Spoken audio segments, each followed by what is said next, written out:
The summer sun cast down a sharp, intense light as young surfers paddled hard to keep ahead of the rolling mass of water before it broke white on the rising lay of the land, carrying the young adventurers, if they were lucky, for a brief, intense thrill before throwing them off like a bucking animal at an aquatic rodeo.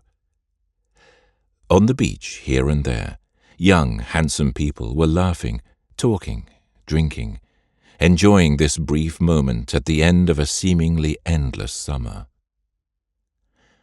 On a beach blanket, tucked in amongst the relaxed, unconcerned youth, sat a tanned, muscular young man and a white-haired older gentleman who was looking decidedly uncomfortable.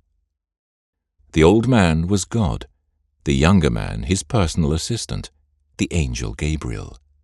They were talking. "So, Gabriel, where are we again?" The young angel lay back on the blanket.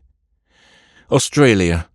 "Australia. That's the big one, yes, near the bottom." "That's right, Mr. G." "Right, I see. Well, actually, no, I don't see, Gabriel. It's so confusing. It's really not supposed to be all broken up like this." He sighed deeply. "My original design for the planet was really quite beautiful, you know. One big green island surrounded by water on all sides. I was rather proud of it, actually.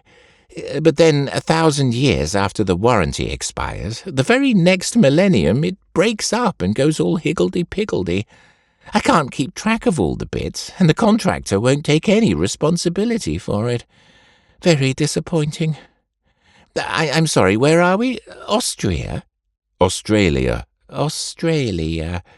And all the names, I can't remember which bit is which. Who decided the names anyway?"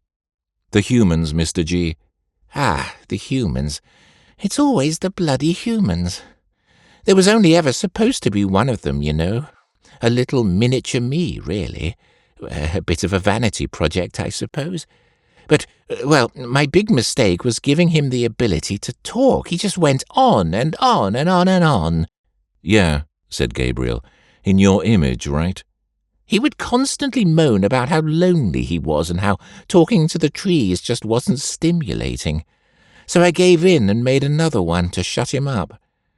Worked well for a bit, but then the two of them got bored and it started all over again.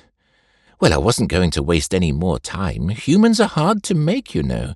So I gave them genitalia and told them to sod off and do it themselves. Next thing I know, they're everywhere." Gabriel watched the circling seagulls. "Well, you did try to get rid of them once, didn't you?" "I tried. If it wasn't for that Noah fellow and his animal fetish, it might have worked." He looked off into the distance, remembering. "Took me ages to clear up all the dead fish." He watched the surfers in the bright noon sun. "Look at them, splashing about. How did that happen? That wasn't in the design. I mean, you don't see dolphins popping up on the beach for a refreshing stroll among the humans." He let out a deep sigh and dug into the sand with his toes. "How long do we have to wait, Gabriel? I'm awfully uncomfortable in these...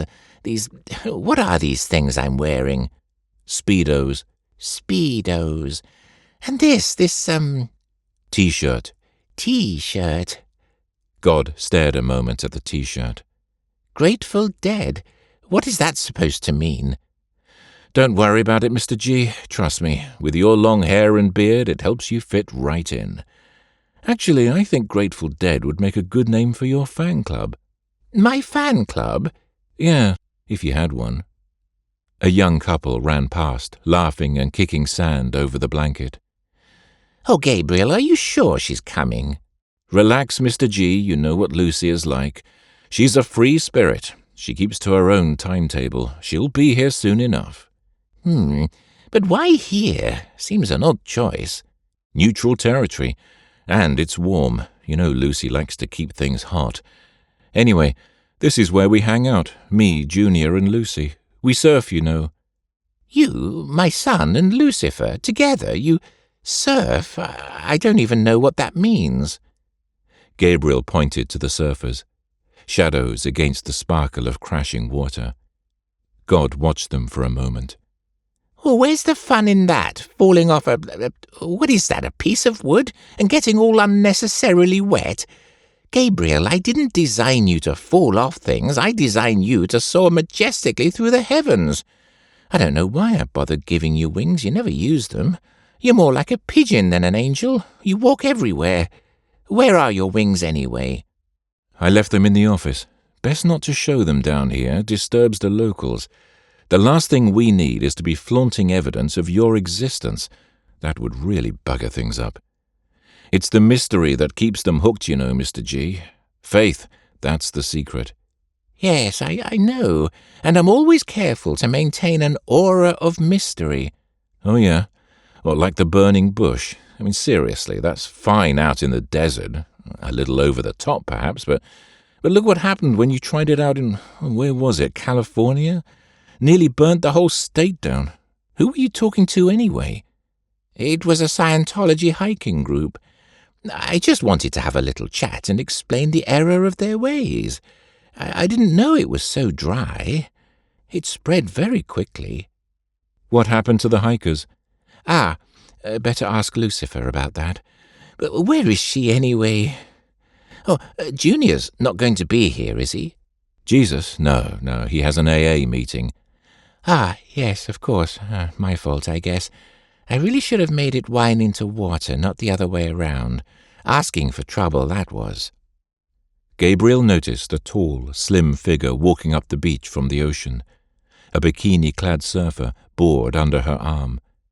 She walked up to the pair and laid her board down onto the hot sand. This was Lucifer. Lucy to her friends, Luce to her very best friends. "Hi, Luce," said Gabriel. "Hi, big boy. And Mr. G, look at you, so cute in your tiny little trunks." She leaned in and whispered, "I'd put something down there if I were you. It would make you a little more, human." "So, why did you want to see me?" Well, tell her, Gabriel. Mr. G here is a bit upset to discover that he's not the owner of God.com. Well, I should be. It's my name, after all, and I am the God, not a God. Capital G, you know. I did point out that God.Church is available, but Michael told him that unless it's a .com, nobody will take him seriously. Image is very important, you know, and unless I have a strong online presence, as Archangel Michael says, I'm going to bleed followers. It all sounded very disturbing. "So, how can I help?" asked Lucy. "Well, Mr. G wants to legally claim that he is the rightful owner of the domain." "Legally? Why don't you just take it, G, old man? Omnipotence and all that." "Indeed," said the old man. Gabriel shot God a look. "Burning bushes?" he said. "Well, can't you do it through the church?" "I spoke with the Pope, but he's got his hands full with his own legal issues." "Kiddie fiddlers," said Gabriel. "So why do you need my help?" "Well, Oh, Gabriel, tell her." "The problem is that he needs a good lawyer, and you have them all." Lucifer knelt down in obvious delight. Her wet hair shone in the sharp sunlight. "A deal with the devil, oh, Mr. G. You know, I'll be more than happy to help. At my usual rate, of course." "Your usual rate?" "Yes, I give you whatever you want, in exchange for your soul." "My soul, Lucifer? I don't have a soul. I'm not human. Only humans have souls. And dolphins and cats." "And fish," said Gabriel. "Oh, let's not bring that up," mumbled God. "Lucifer, really?" Lucy stood. "Sorry, Mr. G. Those are the rules." She picked up her board. "Ready for some action, big boy?" "Just give me a minute," said Gabriel. "Nice speaking with you, Mr. G. Come down and see me sometime." She walked off towards the ocean. Gabriel put a hand on God's shoulder. "Mr. G, seriously, why do you want a website anyway?" Well, I thought it might be nice to say a little something about myself, my hobbies and maybe a blog. That's what it's called, yes? Like a diary. You see, I feel I'm losing them, Gabriel, the humans. I don't understand them anymore. This whole internet and automobiles, reality TV or surfing. I didn't invent them, Gabriel. I didn't invent them. I just feel like I'm losing control. He sat sadly, watching Lucifer swim out to the waves. I should just send down another flood, wipe them out and start again. I wouldn't bother, Mr. G, said Gabriel. Give the humans enough time and they'll do it themselves.